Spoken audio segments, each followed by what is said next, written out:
Radhe Radhe friends, welcome to my channel Meya Pandey. मैंने आपको principle of natural justice क्या है वो बता दिया है। प्रिंसिपल ऑफ नेचुरल जस्टिस के फीचर्स क्या हैं वो बता दिया है।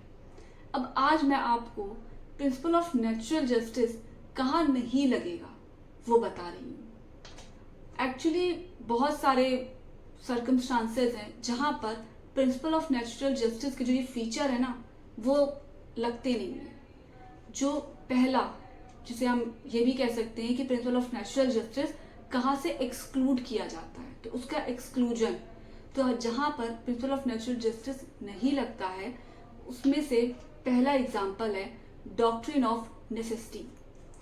अब ये डॉक्ट्रिन ऑफ नेसेसिटी का मतलब क्या होता है?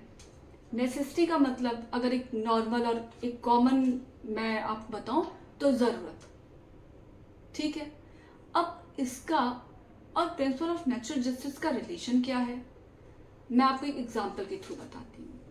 प्रिंसिपल ऑफ नेचुरल जस्टिस में जो पहला फीचर है वो मैंने आपको क्या बताया था कि रूल अगेंस्ट बायस, कि अगर कोई भी जज उन तीन में से किसी एक भी मेरे केस में फॉल करता है, उस तीन बायसेस में किसी एक बायसेस में फॉल कर जाता है तो वो पीछे हट जाता है केस से, फिर वो केस नहीं हेयर करेगा, उसकी जगह पे कोई और जज को अपॉइंट किया जाता है और वो केस करते हैं, हेयर करते हैं।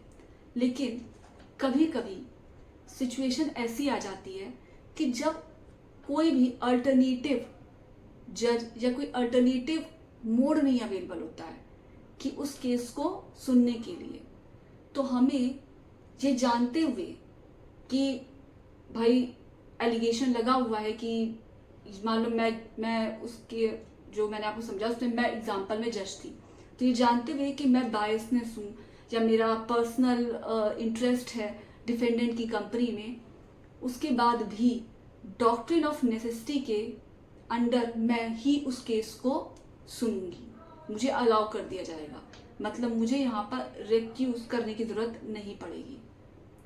ये बहुत ही अर्जेंट केस में होता है कि जब कोई और जज अवेलेबल नहीं है, कोई अल्टरनेटिव अवेलेबल नहीं है उस केस को सुनने के लिए, और अगर उस केस को नहीं सुना जाएगा तो कहीं ना कहीं फेलियर ऑफ जस्टिस हो जाएगा। तो इसलिए उस केस में मुझे अलाउ कर दिया जाएगा कि मैं ही उस केस को सुनूं और मैं फिर रिक्यूजल नहीं करूंगी उस केस से। मुझसे जुड़े रहने के लिए please do and subscribe my channel Meya Pandey. Thank you.